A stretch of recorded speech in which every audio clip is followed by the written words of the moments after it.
I appreciate it. All right. All right, that was pretty cool. So I got to get driving to go get some grass-fed beef, and I'll keep you guys posted. I just thought that was neat of this to come at the same time I was filming this for Lavoie. So I got me a shirt here. Let's see. Pretty cool. One Cowboy Stands for Freedom, Lavoie Finicum, January 26, 2016. For the right of the people. Pretty cool shirt. Alright guys, well I gotta get driving and we'll see you at the beef store. Okay, so, well, we finally made it to Fruita, Colorado. Someone actually said something to me and corrected me and said it's not Fruita, it's Fruita. So, and I just left the One Nation Stands down there in Grand Junction. That was perfect timing for this. And we're gonna go in and see Catherine in here, and she's gonna talk to us about grass-fed beef. This is a pretty cool little downtown area. All right, and we are here. All right, so I just got my beef, and I am heading back in to talk to Catherine. Hi.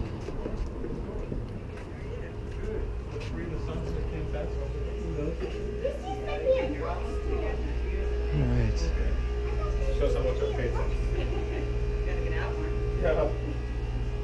I thought this house used to be a bookstore. Okay. So I just spent $203 and got a lot of beef.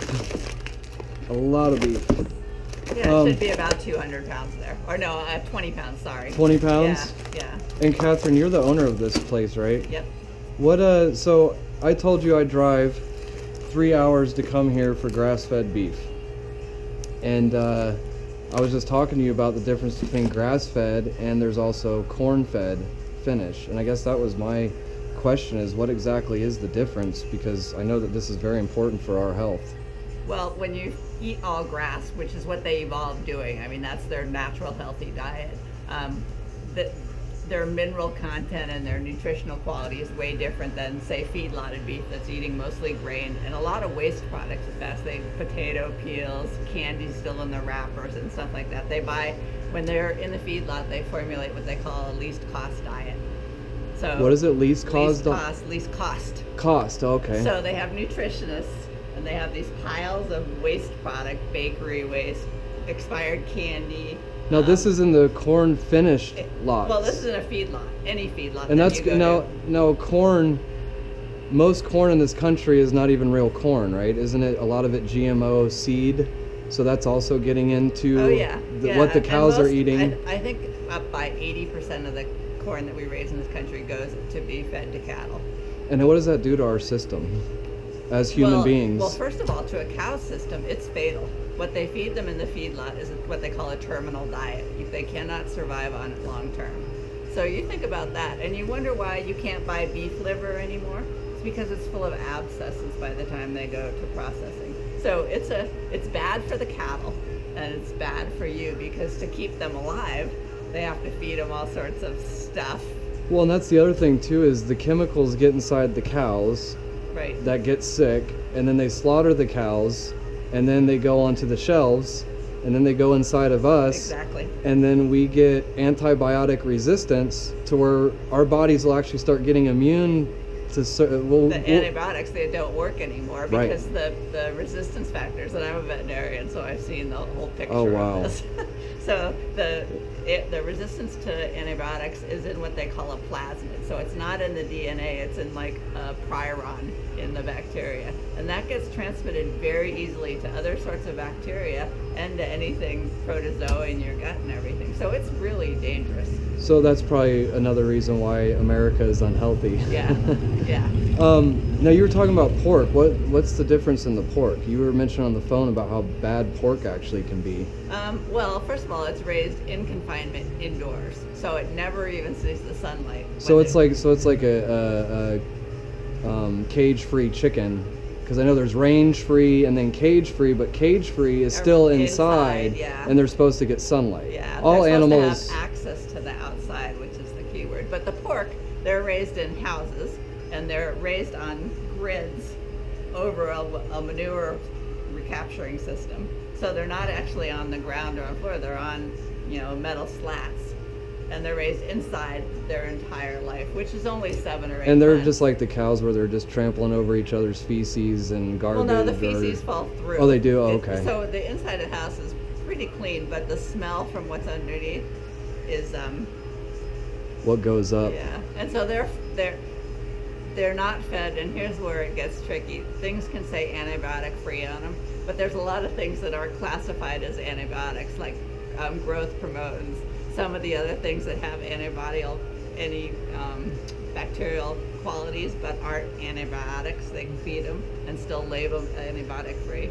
So Oh my the gosh. whole labeling thing, now they're investigating what's natural and what's not.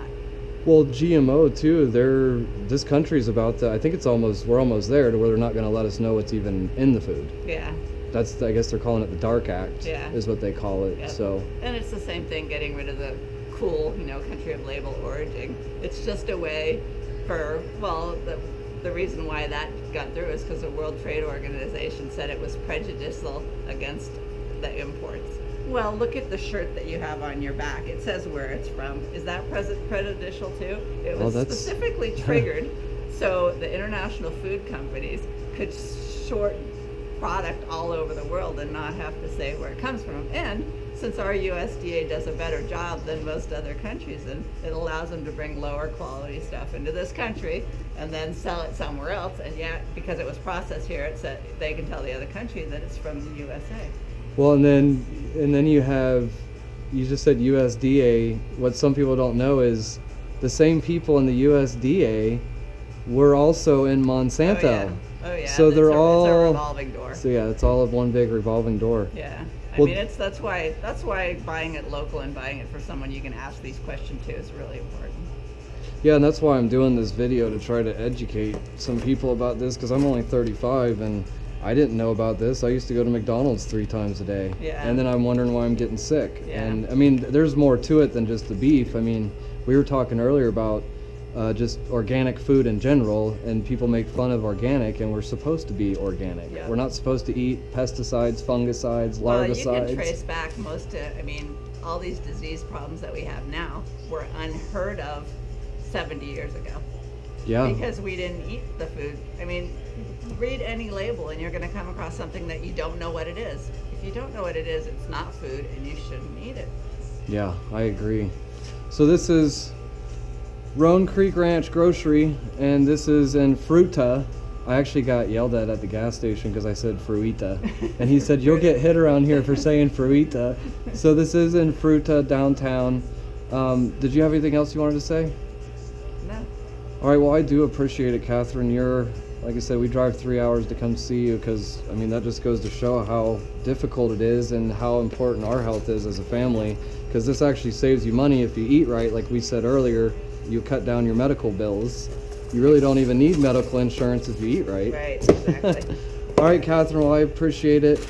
And Thank you. I'll keep in touch with you, okay? Do. All right. And I am coming down to Moab, about monthly. And I haven't heard anything about the farmer's market, but if they do the farmer's market, I'll be down. Well, our goal is to try to get a big tent down there. That's what we're doing up there. We're starting this year growing, so Good. We're actually going to start the seeds, because last year I was a little upset that it wasn't as big, so we're going to try to do what we can and get with Moonflower and try to supply Moab. Yeah. So, it's fun, and people like to go.